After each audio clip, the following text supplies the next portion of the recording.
Lesson number 103. God, being love, is also happiness. Happiness is an attribute of love. It cannot be apart from it, nor can it be experienced where love is not. Love has no limits, being everywhere, and therefore joy is everything as well. Yet can the mind deny that this is so, believing there are gaps in love where sin can enter, bringing pain instead of joy. This strange belief would limit happiness by redefining love as limited and introducing opposition in what has no limit and no opposite.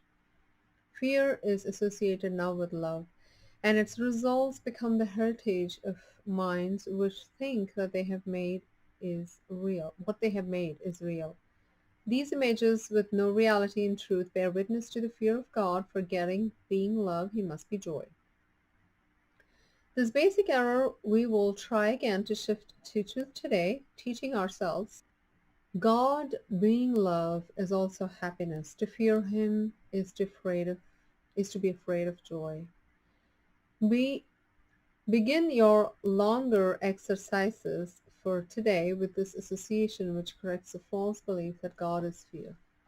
It also emphasizes happiness belongs to you because of what he is. Allow this one correction to be placed within your mind each waking hour today. Then welcome all the happiness it brings as truth replaces fear and joy becomes what you expect to take the place of pain. God being love, it will be given you. Bolster this expectation frequently throughout the day and quiet all your fears with this assurance, kind and wholly true. God being love is also happiness, and it is happiness I seek today. I cannot fail because I seek the truth. Based on text discussions, I'm reading the footnotes now. The gaps in love would include the apparent gap between you and your brother. It's from the text, chapter 28, and would even include the world itself. What is the world except a little gap perceived to tear eternity apart and break it into days and months and years? The idea here seems to be that if there are gaps in love, such as gap between our brother and ourselves, and there must be ultimately, then that must ultimately trace back to the gaps in God's love, which would cause us to associate fear with him. This situation is described in detail in the text. The compromise, the least and littlest gap would represent in his eternal love, is quite impossible, for it would mean his love could harbor just a hint of hate. His gentleness turns sometimes to attack, and his eternal patience sometimes fail. All this do you believe when you perceive a gap between your brother and yourself? How could you trust him then? For he must be deceptive in his love. Be wary then. Let him not come too close and leave a gap between you and his love through which he can escape if there be need for you to flee. That's from text to the chapter 29. It's a very simple, small lesson, 103. God being love is also happiness.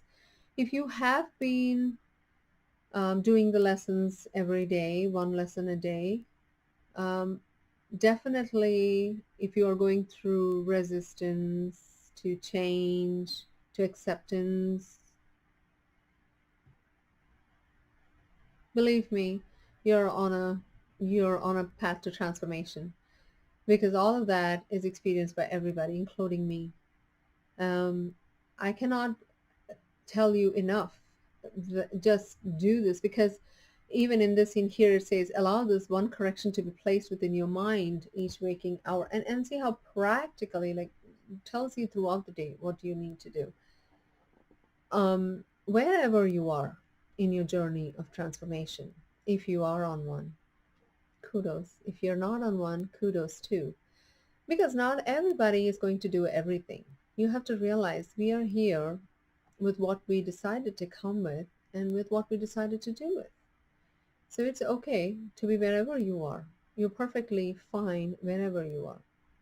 I do want to say, if you're practicing this, it's great. If you're not practicing this, then that's where you're meant to be. That's fine too. Whatever resonates, whatever works with you, go with your inner guidance, go with your inner teacher, because that is your truth. That is going to lead you to your freedom, to your salvation. In Hindu, we call in Hindus in the Hindi language we say moksha or nirvana. In Buddhism, they all mean the same, and that is what you want: peace, love. At the end of the day, are you peaceful? If we wake up, we are here for that day. At the end of the day, are you peaceful? Then that's all it matters. Are you happy? That's all that matters. God being love is also happiness. If you're on a path, keep practicing. This is your transformation.